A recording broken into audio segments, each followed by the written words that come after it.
We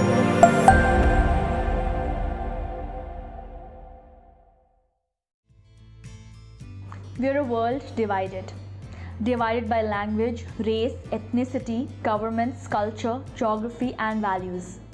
We have 100 ways to separate ourselves from the other. And in a world becoming increasingly protectionist and xenophobic, this otherness becomes a handy tool for us to ignore the socio-economic problems of different communities. What we fail to realize that the thread that binds all individuals across the globe is our humanness. The root causes of human misery cannot be differentiated by territory.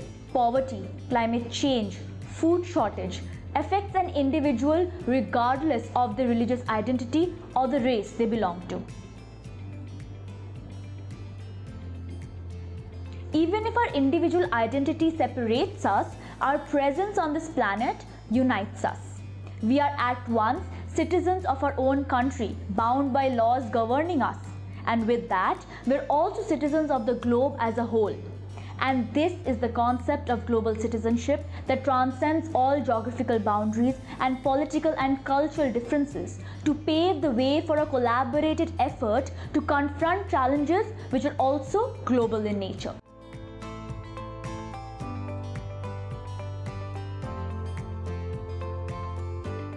Two fundamental documents have laid the foundation for universal standards for global citizens.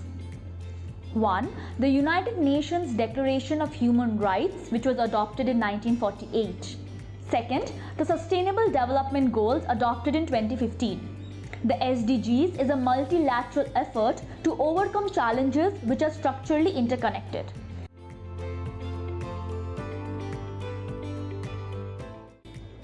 The key to effective global collaboration remains in breaking out of our national identity shells and engaging in constructive discussion facilitated by mutual trust and understanding. Global challenges, however, cannot be solved by ignoring local contexts, and in no way does this endorse homogeneity of opinion. Global citizenship celebrates the plurality of identities and attempts at synergizing dynamic elements of each identity to harness locally available resources to resolve global challenges. Resources and methods that help a farmer grow sustainable food in a remote village in Brazil may be invaluable in helping overcome food shortages in a village in China. One of the ways we can understand cross-cultural variations of values across the globe is the World Values Survey. The survey highlights the framework of global citizenship by displaying the major differences between cultural parameters throughout the world. An outcome of the survey is the Engelhardt-Welzel Cultural Map.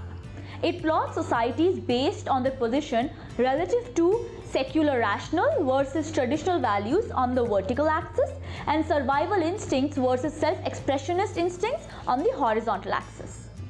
So, as we move to the right, we have English-speaking countries like Denmark, Sweden and Germany, which have emphasized self-expression, democratization and economic security.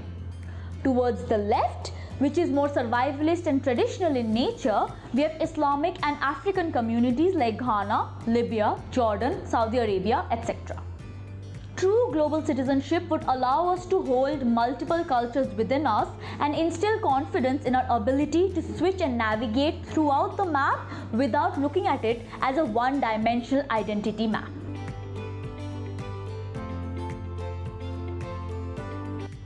The main obstacle to embracing global citizenship as an enduring concept outlined in the report has been the conscious choice to withhold equitable sharing of resources and opportunities.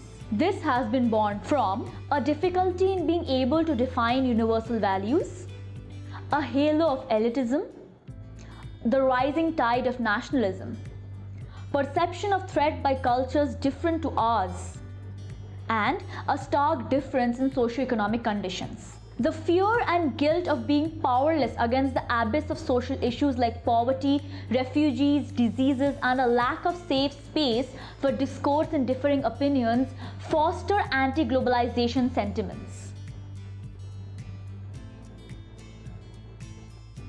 In this, who can be some of the important change makers in the social system? Starting with schools. They can inculcate values of global citizenship from an early age. The OECD has laid out a set of competencies core to the concept of global citizenship, which are the capacity to examine local, global, and intercultural issues, to understand and appreciate the perspectives and worldviews of others, to engage in open, appropriate, and effective interactions with people from different cultures, and to act for the collective well-being and sustainable development. Education tools and teaching paradigms hence have to be aligned with these competencies. Teachers have to allow students to raise topics on ethical, moral, social, and civic issues in classrooms for constructive discussions. Next come the international bodies. Organizations which embody global values and participation has to be key in promoting the values of global citizens. Not only has it been outlined in the SDGs, but UNESCO has also spearheaded an initiative to promote global citizenship. Very important, private institutions. They have a critical role to play by ensuring the inclusion of minorities, acknowledging globalization's central role in their day-to-day operations, and encouraging interdisciplinary inculcation of values. Non-profits. It should be the aspiration of all organizations to function in a manner that ensures that they're working towards overcoming global issues. It should be the collective goal of all organizations to make the role of non-profits ultimately defunct. Very important, people holding privilege. Those with a tremendous amount of wealth, power, and privilege have the moral obligation to democratize opportunities for the sake of others. They should strive to extend their spheres of influence to convince people of the power of globalized thinking.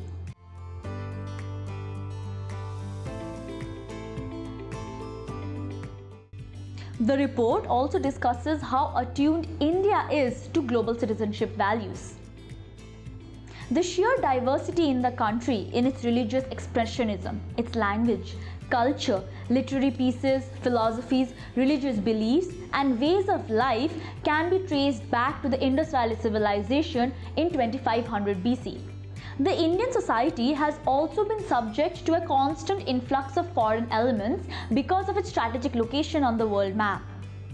The research paper highlights how the presence of India towards the center of the World Value Survey map is an adequate representation of the nation considering its mashup of cultures, religions, and ethnic diversity, which is a direct result of a millennia of integration. As of 2020, India also has the largest diaspora in the world with approximately 18 million citizens spread out across the world. India's rich cultural heritage and a vast diaspora is a testament to the existence of global citizenship values in the country. However, we still see a lack of global citizenship leadership in the country. These can be mainly attributed to it is difficult to establish a thread of unity underlying the vast differences in lived realities across the country's length and breadth. 68.8% of India lives in the rural areas, where the absence of education and economic infrastructure, upskilling, technical skills leaves them with a severe lack of access to opportunities. The implications of the 1991 economic policies, which resulted in a negative trade balance and a negative perception of globalization as a reason for losing local autonomy. The rising rural-urban divide, which has given rise to an assertion of national identity. Discrimination based on caste, skin color, gender, or sexual orientation. Divide over religious expressions. In conclusion, true global citizenship lies in being able to accommodate such diversity under an overarching framework of inclusion by finding universal values in such a vast cultural map. The report suggests that global citizenship is anchored on the belief of working towards a shared destiny for humanity with an emphasis on achieving social justice and equality.